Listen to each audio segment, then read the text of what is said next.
তো ওই সময় তো বাগাড়ম্বরের কথাবার্তা আপনারা যারা খুব ফুলিয়ে ফাঁপিয়ে সুর তুলে যেভাবে বলেন। বলছিলাম যে আজকে আমরা দেখছি যে গণমাধ্যম থেকে শুরু করে সংবাদপত্রের পাতার সবকিছুতে সয়লাভ হয়ে গেছে আওয়ামী লীগের কর্মসূচির ঘোষণা, এই খবরটি একটু জানতেই চাই যে আওয়ামী লীগের কর্মসূচির বিষয়ে আপনারা কি ভাবছেন।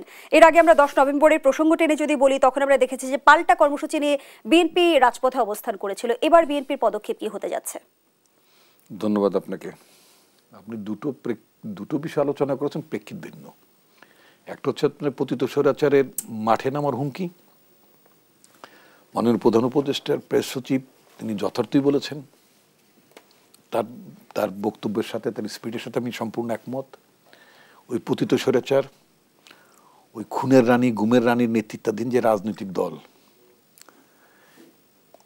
এই রাজনৈতিক দলটির বিচার হতে হবে, ওগুলোর সাথে যারা জড়িত ছিল তাদের বিচার হতে হবে, এবং তাদের এই অপকর্ম, মানবতা বিরোধী অপরাধের সাথে তাদের যে দায় রয়েছে, এটার জন্য যদি তারা ক্ষমা প্রার্থনা করলে কতটুকু ক্ষমা কবুল হবে, that is a different issue. প্রথমত হচ্ছে তাকে, তাদের দলকে, তাদের নেতৃবৃন্দকে স্ট্রেইট পাবলিকলি এই সমস্ত গুনার জন্য ক্ষমা চাইতে হবে, এক। তারপরে বিচার কার্য তো চলবেই। তো তার আগে মাঠে নামবে এই সমস্ত আপনার বাগাড়ম্বর হুমকি কাদেরকে দিচ্ছে আওয়ামী লীগ? কোন মাঠটায়?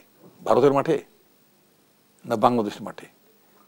তাদের সেক্রেটারি জেনারেল বলতে খেলা হবে কোথায়? কোন তামিলনাড়ুর মাঠে খেলা হবে? খেলুক না, ওইটা তো মানে তাদের অভয় অরণ্য, ঠিক আছে, তারা মানে ওইখানে খেলুক। কিন্তু বাংলাদেশের সময় খেলা খেলি যে হয় না, এটা বাংলাদেশের জনগণ প্রমাণ করে দিয়েছে। এখানে কোনো খেলার জায়গা নাই। ওরা রাজনীতি করতে জানে না, ওরা খেলতে জানতো, এবং ওদের অপখেলার পরিণাম তাদের কিভাবে ভোগ করতেছে তারা সেটা ইতিমধ্যে তারা সেটা হারে হারে টের পাচ্ছে। এক অপকর্মের জন্য বাকশাল কায়েম করার জন্য আর রক্ষী বাহিনীর নির্যাতনের কারণে 21 বছর আউট অফ পাওয়ার ছিল আওয়ামী লীগ। 63 বছর পরে এর পরের জেনারেশন চিন্তা করে দেখতে পারে যে কোন নামে দল করবে কি করবে না। এটা আফটার 63 ইয়ার্স। এখন পর্যন্ত 63 সপ্তাহ যায়নি কিন্তু এখনো, ঠিক আছে। তো যাই হোক, তো ওই সময় তো বাগাড়ম্বরের কথাবার্তা আপনারা যারা খুব ফুলিয়ে ফাঁপিয়ে সুর তুলে যেভাবে বলেন, তাতে মনে হচ্ছে যে ওটা একটা বিরাট কিছু আছে। না না, আমি বলছি দাঁড়ান, আমি জানি তো আপনি প্রশ্ন করেছেন, প্রশ্ন উত্তর দিচ্ছি আপনাকে। তো সুতরাং পতিত স্বৈরাচারকে ফুলিয়ে ফাঁপিয়ে না বলা ভালো, এটা আপনাদের প্রতি আমার মানে পরামর্শ। এবং যেভাবে বললেন এই যে বিশাল তারা নামে নেমে পড়বে, ঝাঁপিয়ে পড়বে, মিডিয়া সরগরম করে ফেলেছে, ছেয়ে ফেলেছে, কই আমি তো এরকম কিছু দেখছি না। আপনারা এটাকে কেউ এটাকে ফেনিয়ে তুলছেন কেন?